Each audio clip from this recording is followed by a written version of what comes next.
Рахмет, төраға мырза. Елдегі теріс исламдық салафиттік ағым ұлттық және мемлекеттік мүддемізге қатер төндіріп жатқаны жөнінде өткен аптада мәжілісте депутаттық сауалдар жолданғанын білетін шығарсыздар.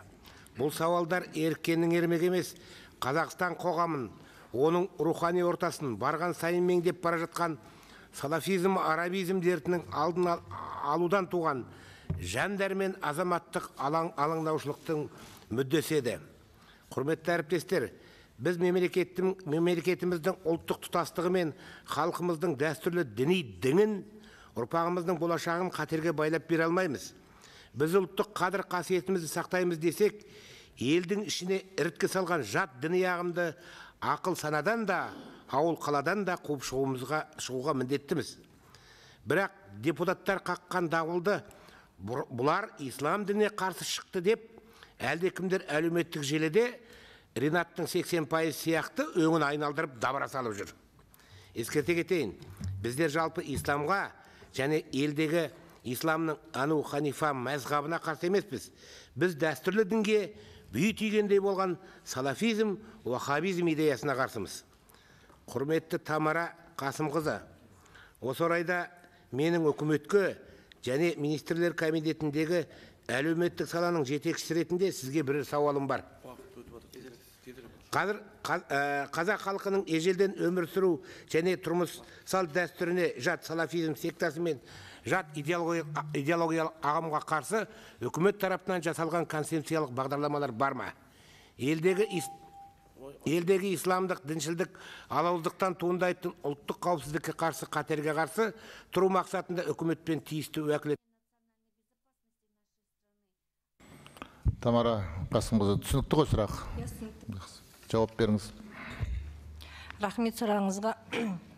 Ермар Сейтқазыұлы, жаңа концептуалдық құжаттар жөнінде өзіңізге белгілі 2011 жылы біздің діни қызмет және діни бірлестіктер жөнінде заң қабылданған. Сол заңды орындау үшін соңғы 5 жылда 2017 жылдан 3 концептуалдық документ қолға алыныпты.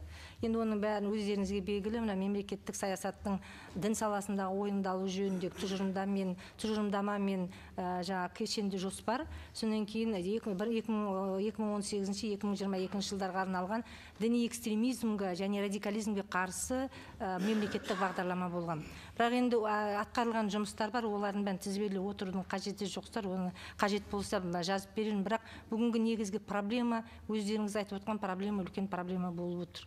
Мен тамыз айынан бастап осы мәселемен шұғылдана бастадым. Сөйтіп, біраз теологтарды, діни бірлестіктердің өкілдерін шақырдым. Олардың пікірлері де сіздермен пікірлес.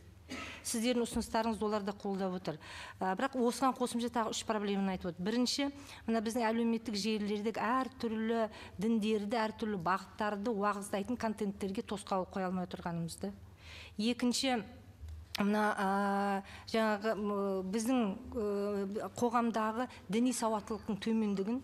Үшінші, енді мойнымызға алуымыз керек. Мемлекеттік органдар, осы жұмысты реттейтін мемлекеттік органдардағы реттеу жұмыстары менен ұйымдастыру жұмыстарында әлі шалалықтар бар.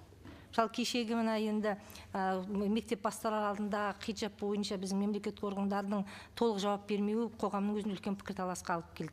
Сондықтан да енді жалпы өзіңізге белгілі ғой, дін деген өте нәзік нәрсе. Ол адамның танымы.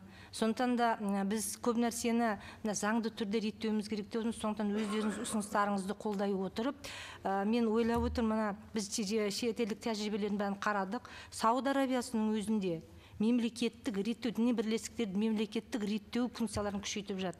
Сондықтан да өздерінің ұсыныстарыңызбен бірге заңға өзгеріс енгізу керек деп отырмыз. Ондағы 2 мәселені қарауымыз керек шығар. Мемлекеттік біздің зайырлық қағидаттарын нығайту және діни бірлестіктерді мемлекеттік реттеу мәселелерін күшейту туралы өзгеріс енгізетін болсақ, бүгінгі жұмысымызды дұрыстауға болады деп ойлаймын. Рахмет. Өткен аптада осы мәселе бойынша 3 бірдей депутаттық сауал жолданды. Депутат Бапи, депутат Әлтай, депутат Исаның. Соған біз осы премьер-министрдің үкіметтің атынан нақты шешімдерімен жауап күтеміз.